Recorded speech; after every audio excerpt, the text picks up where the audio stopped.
All right, everybody, welcome back to Study Hall, where we like to take these deep dives into really complicated and dense topics. Today, we're taking a look at the CHIPS Act, and specifically Title II, which is all about the National Institute of Standards and Technology. NIST. NIST. You got it. And, a lot of people might be like, NIST? Huh, what's that all about? But trust me, they are a really big deal, especially these days. And I think the easiest way to think about it is like, they're kind of the referees for the whole science and tech world. So they make sure that everything from the tiniest little microchip to the way we measure, like greenhouse gases is accurate and reliable and kind of on the up and up. Yeah, they're kind of the unsung heroes, making sure that there's a level playing field for innovation. Totally. And the reason we're talking about them today is because this law, this TCHPS Act, it basically gives NIST a total supercharge to try and boost American manufacturing and innovation.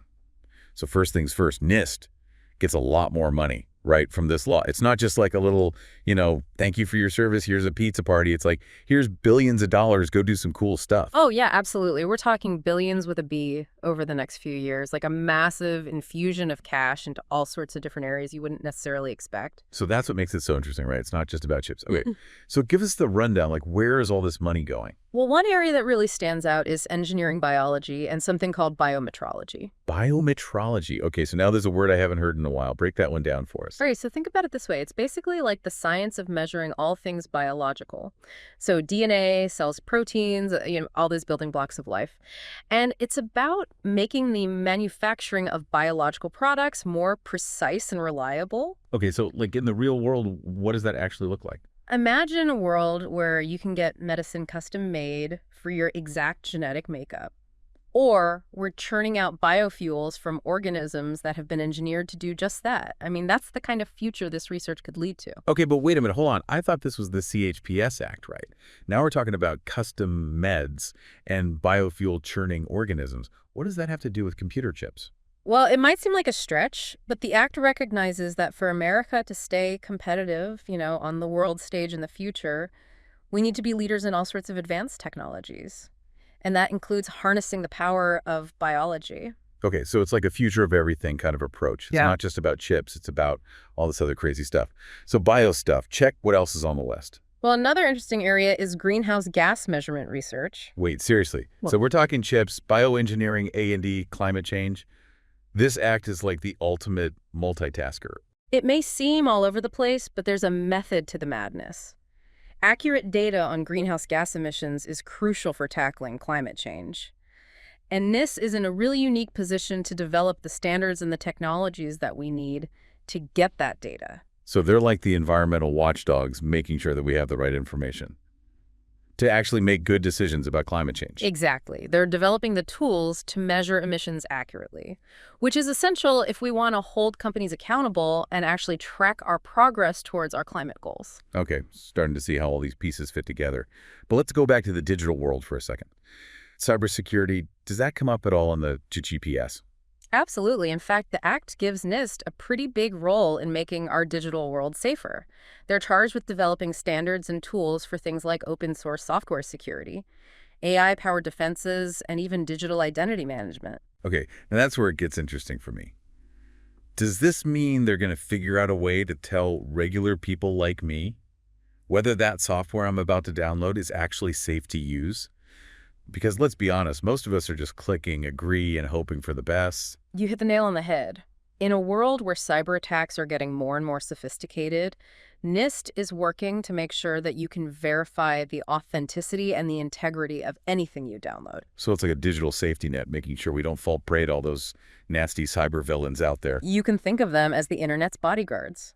And their role even extends to things like biometrics and AI research. Whoa, hold up a second. Biometrics and the AI, that's a whole other can of worms right there. What's NIST's mission when it comes to those areas? When it comes to biometrics, think facial recognition. NIST is working on standards to make sure that these systems are accurate and that they're fair across different demographics. Okay, that's huge, especially with all the concerns about bias and facial recognition technology. So NIST is the one making sure that these systems don't unfairly target certain groups of people. Exactly. And on the AI front, their focus is on guiding the development of AI systems that are safe, trustworthy, and free from harmful biases. I mean, it sounds like they've got their work cut out for them. AI is evolving so rapidly, it's like trying to hit a moving target. Exactly. And that's why NIST's role is so vital. They need to stay ahead of the curve and anticipate all those potential risks and challenges as these technologies keep advancing. So we've got chips, bioengineering, climate change, cybersecurity, biometrics, AI. Mm. Is there anything this act doesn't cover? Well, they haven't forgotten about the human element in all of this. The GDPS Act also aims to cultivate the next generation of innovators. Okay, so it's not just about the tech itself. It's also about the people who will be creating and using it. I like that. What does that look like in practice?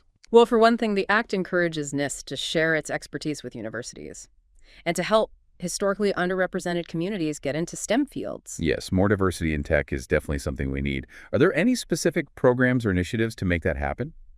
Yeah, there are grants specifically for HBCUs, tribal colleges, and minority-serving institutions to help boost their cybersecurity programs. The goal is a more diverse and inclusive tech workforce, which ultimately benefits everyone. All right, so far we've got chips, bioengineering, climate change, cybersecurity, biometrics, AI, and education. Starting to run out of breath here. Is there anything else this act throws at NIST?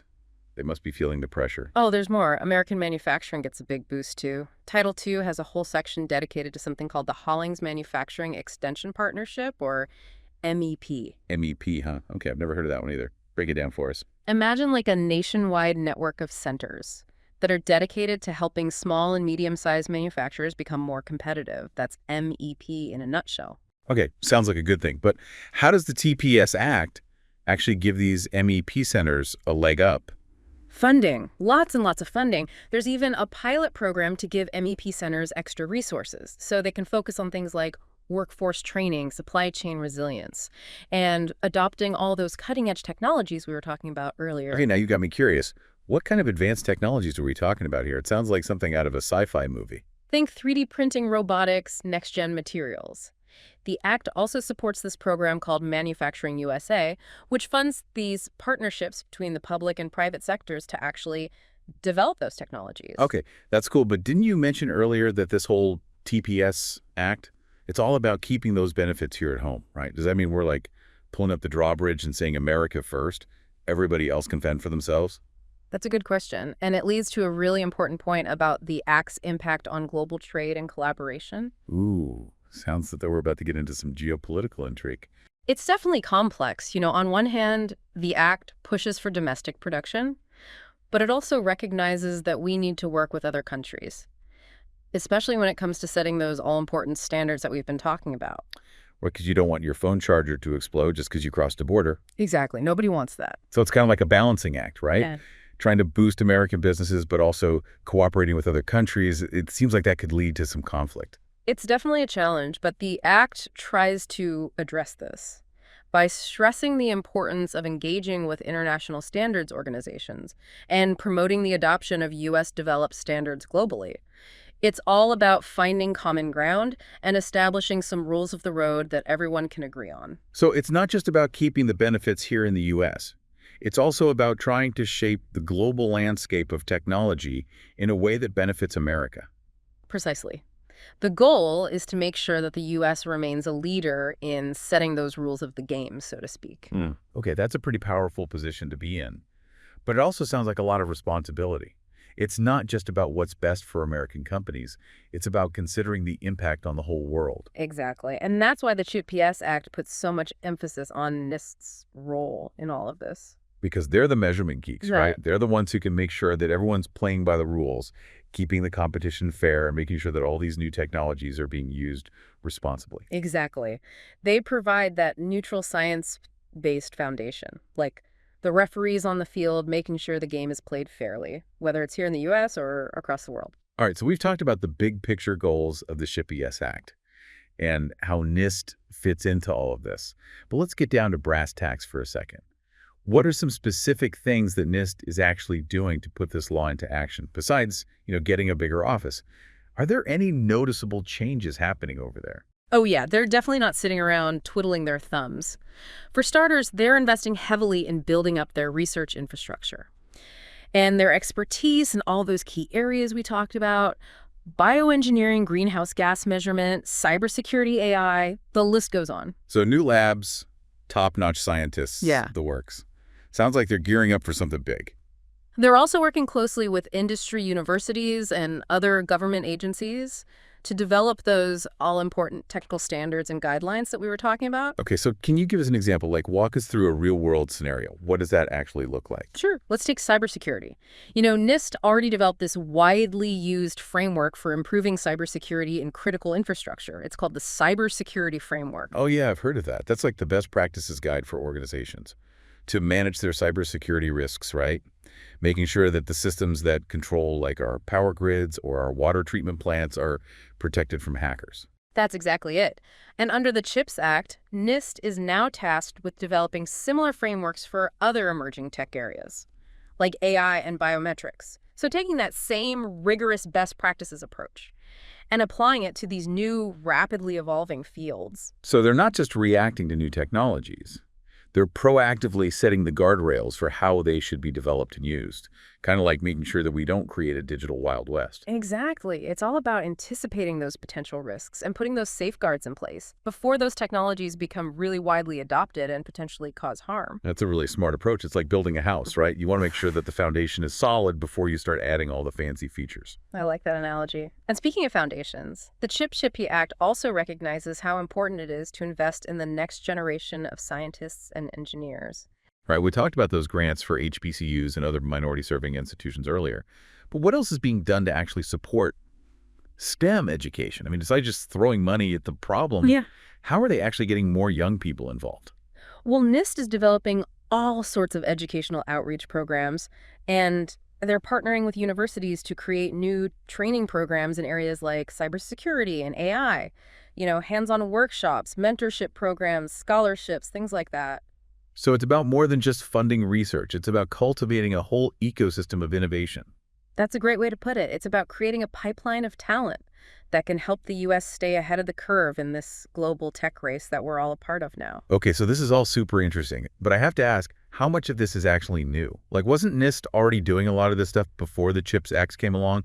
Did anything really change besides, them suddenly having a lot more money to spend? That's a great question, and it highlights a really important point. The CHIPS Act doesn't create NIST's mission, it just amplifies it. Okay, so it's like they were already working on all this stuff, but now they have a lot more resources and a much stronger mandate to get things done. Precisely. It's like they've been handed a megaphone and told to shout their message from the rooftops. The Act provides this massive boost in funding and elevates their role to a whole new level, giving them greater visibility and a lot more influence. I bet that makes a big difference for the folks at NIST. It's like they've gone from being this, respected but somewhat obscure government agency to suddenly being front and center in this national push for technological leadership. Absolutely. And it's not just about the money either. It's also about the political will and the national focus that the CHIPS Act brings to these issues. It's like saying, okay, NIST, we're serious about this. We're giving you the tools and the support you need to make America a leader in all these critical technologies. Now go out there and knock it out of the park. That's a great way to put it. And it's not just about NIST either. It's about a whole of government approach to boosting American competitiveness. Okay, so big picture, lots of funding, national spotlight, it's all very inspiring. But I have to ask, is there any oversight built into this act? With billions of dollars flowing into all these different initiatives, how do we know that the money is actually being spent wisely and effectively? That's a really important question, and the Act does include provisions for oversight and reporting. Okay, like give us the nitty-gritty details. Well, for starters, NIST has to submit these regular reports to Congress on how everything is going. And these reports have to include details about how the funding is being used, the outcomes of research projects, the impact of NIST's work on American industry and competitiveness, the whole 9 yards. So it's not just a blind check. They actually have to show their work, so to speak. Exactly. They need to prove that they're actually achieving the goals that are laid out in the CHIPS Act and that the taxpayers' dollars are being used responsibly. Okay, good, because nobody wants to see this money wasted. Nobody wants that. That makes me feel a little bit better as a taxpayer. But what about independent oversight? Is there anybody outside of NIST who's keeping an eye on things, making sure that everything is on the up and up? Yes, the Government Accountability Office, or GAO, is also tasked with conducting these independent evaluations of how the CHIPS Act is being implemented, including NIST's activities. So the GAO is like the government's watchdog, sniffing out any potential problems and making sure everybody stays on the straight and narrow. You got it. They have the authority to really dig into the details and identify any problems or areas for improvement, and then make recommendations to Congress on how to make sure the act is a success. Okay, so there are checks and balances in place, which is reassuring. But with all this focus on winning the global tech race, is there any concern about maybe cutting corners or sacrificing ethical considerations, the pursuit of technological dominance? That's a really important point, and the GPS Act does address that to some extent. Okay, how? Well, for example, when it comes to AI research. The Act specifically says that NIST should prioritize developing AI systems that are safe, trustworthy, and unbiased. It recognizes that technological advancement shouldn't come at the cost of our values. That's good to hear. So there's at least some acknowledgement that we need to be mindful of the ethical implications of all these new technologies. It's not just about, being the winners of some global tech competition. Absolutely. But we have to remember that ethical considerations are complex and they're constantly evolving. There's always a risk that in the heat of competition, ethical concerns could get pushed to the side. And that's why ongoing public scrutiny and debate is so important. This is not just up to NIST or even the government to make sure things are being done ethically. It's up to all of us to hold them accountable. That's right. We, the public, have a responsibility to stay informed, to ask tough questions, and to demand that our values are reflected in the technologies that are shaping our lives. This is getting pretty deep. I feel like we've only just scratched the surface of all these complex issues surrounding the CHIPS Act. It's clearly a massive undertaking with some pretty far-reaching implications. We definitely have. And that's why it's so important to keep digging, to keep learning, and to keep the conversation going. All right, game on. What else is in this stack of documents about NIST and the CHIPS Act? Let's keep unpacking this thing. It's fascinating, this whole idea of, boosting American businesses, but also like cooperating with other countries. I mean, it's a real challenge, right? But the ADA Act tries to address this by emphasizing the importance of working with these international standards organizations and trying to promote, the adoption of U.S. developed standards globally. So it's really all about, finding common ground and coming up with some rules of the road that everybody can agree on. So it's not just about keeping the good stuff here. It's about trying to shape how technology is developed and used around the world in a way that, benefits America. Exactly. The goal is to ensure that the U.S. stays in the lead when it comes to, setting the rules of the game. Okay, but that's a pretty powerful position to be in, right? It is. And it sounds like a lot of responsibility, too. Oh, for sure. It's not just about what's good for American companies anymore. It's about the impact on the whole world. Yeah, absolutely. And that's exactly why the CHIPS Act puts so much emphasis on NIST's role in all of this. Because they're the measurement geeks. They can make sure that everybody's playing by the rules and that the competition is fair and that all these new technologies are actually being used responsibly. Right. They provide that neutral, science-based foundation. It's like having referees on the field, to make sure the game is played fairly, whether it's here or in any other country. Okay, so we've talked about the big picture goals of the CHIPS Act and how NIST fits into it all. But let's get down to the nitty gritty. What are some specific things that NIST is doing to actually implement this law? Besides, getting a bigger office, are there any noticeable changes happening? Oh, yeah, definitely. I mean, for one, they're investing a ton of money in building up their research infrastructure. There you go. And making sure they have the expertise in all these key areas we've been talking about. Bioengineering, greenhouse gas measurement, cybersecurity, artificial intelligence. I mean, the list goes on and on. So new labs, cutting-edge equipment, top scientists, the whole shebang. Exactly. Yeah. They're also working hand in hand with industry universities and other government agencies to develop all those really important standards and guidelines. Okay, I get it. But can you give us a real-world example? Walk us through it. What does that actually look like? Sure, let's take cybersecurity, for example. NIST already developed this framework for improving cybersecurity in what they call critical infrastructure. Things like power grids and water systems. Yeah, I've heard of that. It's like a best practices guide, right? Yeah. Making sure that all those systems that we rely on are protected from hackers. Exactly. And under the CHIPS Act, NIST is now tasked with developing similar frameworks for other emerging technology areas, like AI and biometrics. So they're taking that same rigorous approach and applying it to these new fields that are changing so quickly. So they're not just reacting to new technologies. They're kind of setting the guardrails for how they should be developed and used, making sure we don't end up with, a digital Wild West. Right. It's all about anticipating the risks and putting safeguards in place before these technologies become so widespread that they could potentially cause harm. Okay, that's a smart approach. It's like building a house. You want to make sure the foundation is solid before you start adding all the bells and whistles. I like that analogy. And speaking of foundations, the CHIPS Mess Act also recognizes how important it is to invest in the next generation. The scientists and engineers of tomorrow. Right. We talked about those grants for HBCUs and minority-serving institutions. Yeah. But besides just throwing money at the problem, how are they actually getting more young people excited about STEM? Well, NIST is creating all these educational outreach programs and partnering with universities to create new training programs in areas like cybersecurity and AI. Think hands-on workshops, mentorship programs, scholarships, all that good stuff. So it's about more than just funding research. It's about creating this whole ecosystem of innovation. Exactly, creating a pipeline of talent that can keep the U.S. at the forefront of the global technology race. This is all super interesting. But how much of it is actually new? I mean, wasn't NIST already doing a lot of this stuff before? What really changed besides them suddenly having a lot more money to play with? That's a great question. And it highlights a really important point. The CHIPS Act doesn't create NIST's mission, it just amplifies it. Okay, so it's like they were already working on all this stuff, but now they have way more resources and a much stronger mandate to make things happen. Exactly. It's like they've been handed a megaphone and told to shout their message from the rooftops. The act gives them this huge boost in funding and elevates their role to a whole new level, giving them more visibility and a lot more influence. I bet that makes a big difference for the folks at NIST.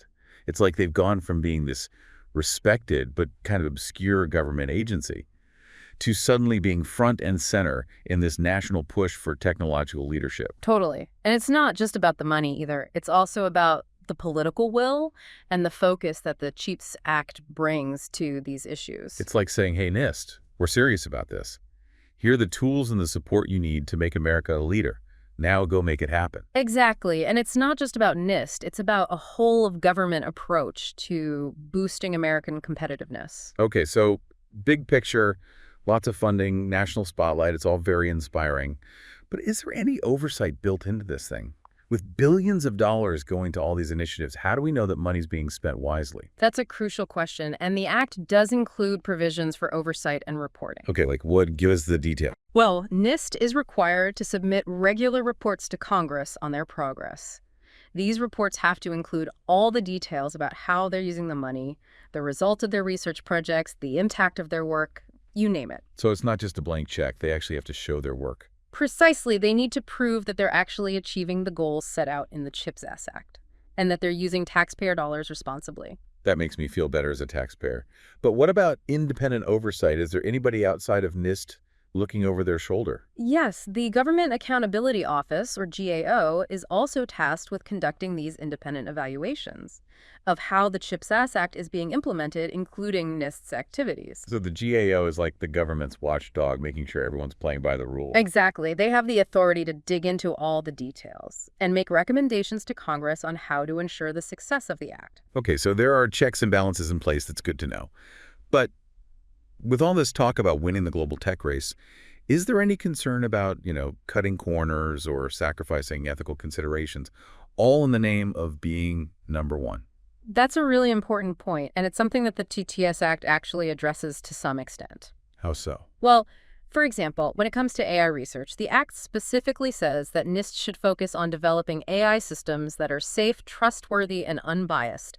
So it recognizes that technological advancement can't come at the expense of our values. That's good to hear. So there's at least some acknowledgement that we need to be mindful of the ethical implications of these technologies. Absolutely. But, ethical considerations are complex and constantly evolving. There's always that risk that in the race to be the best ethical concerns might get pushed aside, and that's why public scrutiny and debate are so important. So it's not just up to NIST or the government to make sure things are done ethically. It's up to all of us. Right. We as citizens have a responsibility to stay informed, to ask the tough questions, and to demand that our values are reflected in the technologies that shape our lives. Wow, this is getting pretty deep. I feel like we've only just scratched the surface of all the issues surrounding the CHIPS Act. Me too. It's definitely a massive undertaking with huge implications. Okay, so we've talked about bioengineering and climate change and cybersecurity and AI and manufacturing and education. I'm starting to lose track. Is there anything else we need to know about? Well, there's this really interesting program in the CHIPS Act called the Dr. David Satcher Cybersecurity Education Grant Program. Okay, the Dr. David Satcher Cybersecurity Education Grant Program. That's a mouthful. What's that all about? What's really cool about this program is that it focuses on diversifying the cybersecurity workforce. Right. It funds these grants that help institutions serving underrepresented communities create or expand their cybersecurity programs. So we're talking about HBCUs, tribal colleges, minority-serving institutions, places that haven't always had the same opportunities. Exactly. It's about leveling the playing field and making sure that everyone has a chance to contribute to this critical field. I mean, cybersecurity is way too important to be dominated by just one group of people. I couldn't agree more. A more diverse cybersecurity workforce means more perspectives, more creativity, more innovative solutions, Absolutely. and it's just the right thing to do. Exactly. And, it's not just about four-year colleges either. This program also supports community colleges, which play a huge role in training the workforce of tomorrow. So if someone's interested in cybersecurity, but maybe doesn't have a traditional academic background, this grant program could really open doors for them. Absolutely. It's all about creating pathways for people from all walks of life to get involved in this rapidly growing field. Okay, we've covered a lot of ground here. Bioengineering, climate change, cybersecurity, AI manufacturing, education, you name it. So if we had to sum up the CHIS Act in like one sentence, what would it be? I think the big takeaway is that the CHIPS Act is a bold attempt to revitalize American innovation and manufacturing. It recognizes that all these areas are interconnected, and investing in one can have these ripple effects across the entire economy. So it's not just about chips, it's about building a future where America is a leader in all these cutting-edge technologies and doing it in a way that benefits everybody, not just a select few. That's a great way to put it. And NIST, with all its expertise in measurement science, is a crucial player in making that vision a reality. So if we had to sum up this whole CHIPS Act in like one sentence, what would it be? I think the big takeaway is that the CHPS is this bold attempt to kind of like revitalize American innovation and manufacturing. It recognizes that all these different areas we've talked about are connected, and that investing in one can have these like ripple effects across the entire economy. So it's not just about chips, it's about building a future where America is a leader in all sorts of cutting-edge technology and doing it in a way that benefits everybody, not just a select few. Exactly. And NIST, with all its expertise in measurement science, is a crucial player in making that happen. Okay, last question, and this one's for you. After digging into all this material on the CHIPS Act and NIST, what's the one thing that really stood out to you? What fascinates me is just how broad NIST's mission really is. I mean, they're involved in everything from measuring the tiniest particles to developing standards for like the most complex AI systems. It really shows how fundamental measurement science is to pretty much everything we do in the modern world. Yeah, it's like they're the unsung heroes of the tech world, working behind the scenes to make sure everything runs smoothly and accurately. And thanks to the CHIPS Act, those unsung heroes are finally getting the recognition and the resources they deserve. I couldn't agree more. Well, folks, there you have it, a deep dive into the CHIPS Act and how it could shape America's future. We've covered a ton of ground, but as always, there's so much more to explore. Definitely. I encourage everyone listening to check out the source material we've linked in the show notes. There's a wealth of information out there, and you might be surprised by what you discover. And here's a final thought to ponder as you go about your day. The CHIPS Act is a huge bet on American innovation. But will it be enough to make sure the U.S. stays ahead in a world that's changing faster than ever? Only time will tell. Until next time, stay curious, keep learning, and we'll catch you on the next deep dive here at Study Hall.